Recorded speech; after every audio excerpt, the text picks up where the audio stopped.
നമസ്കാരം. Raf talks ഫുട്ബോളിലേക്ക് ഏവർക്കും സ്വാഗതം. ഫ്രഞ്ച് തലസ്ഥാനമായ പാരീസിൽ വെച്ചുകൊണ്ടാണ് ഇത്തവണത്തെ ഒളിമ്പിക്സ് അരങ്ങേറുന്നത്. ഒളിമ്പിക് ഫുട്ബോൾ നേരത്തെ ആരംഭിച്ചിരുന്നു.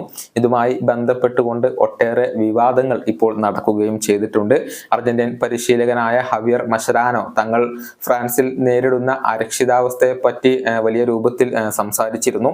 അർജന്റീൻ ക്യാമ്പ് കൊള്ളയടിക്കപ്പെട്ടുവെന്നും തിയാഗോ അൽമേഡയുടെ വസ്തുക്കൾ നഷ്ടമായെന്നും ഹവിയർ മഷരാന നേരത്തെ തുറന്നു പറയുകയും ചെയ്തിരുന്നു. അതിന് സമാനമായ ഒരു സംഭവമാണ് കഴിഞ്ഞ ദിവസം പാരീസിൽ നടന്നിട്ടുള്ളത്.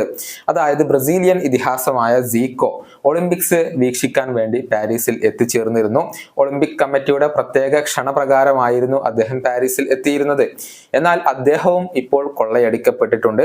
വ്യാഴാഴ്ച രാത്രിയാണ് ഈ ഒരു സംഭവം നടന്നിട്ടുള്ളത്. 5 ലക്ഷം യൂറോ മൂല്യം വരുന്ന വസ്തുക്കൾ അദ്ദേഹത്തിന് നഷ്ടമായി എന്നാണ് റിപ്പോർട്ടുകൾ ചൂണ്ടിക്കാണിക്കുന്നത്. അതായത് ഹോട്ടലിൽ നിന്നും അദ്ദേഹം പുറത്തിറങ്ങി കാറിൽ പ്രവേശിച്ച സമയത്താണ് ഈ ഒരു റോബറി നടക്കുന്നത്. ഒരു വ്യക്തി ശ്രദ്ധ തിരിക്കാൻ വേണ്ടി സീക്കോയോട് സംസാരിക്കുകയായിരുന്നു.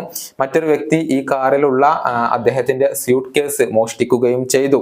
റോളക്സ് വാച്ച്, അതുപോലെ തന്നെ ഡയമണ്ട് നെക്ലേസ്, പണം എന്നിവയൊക്കെയായിരുന്നു ആ ഒരു സ്യൂട്ട് കേസിൽ ഉണ്ടായിരുന്നത്. അതൊക്കെ അദ്ദേഹത്തിന് ഇപ്പോൾ നഷ്ടമായിട്ടുണ്ട്. ബ്രസീലിയൻ ഇതിഹാസമായ സീക്കോ ഉടൻ തന്നെ പാരീസിലെ പോലീസിൽ കേസ് രജിസ്റ്റർ ചെയ്യുകയും ചെയ്തിട്ടുണ്ട്. പാരീസിലെ ഇത്തരം ക്രൈമുകൾ ഇപ്പോൾ കായിക പ്രേമികളെ വല്ലാതെ അലട്ടുന്നുണ്ട്. സുരക്ഷാ ഉദ്യോഗസ്ഥർ കൃത്യമായ നടപടി എടുക്കും എന്ന് തന്നെയാണ് പ്രതീക്ഷിക്കപ്പെടുന്നത്.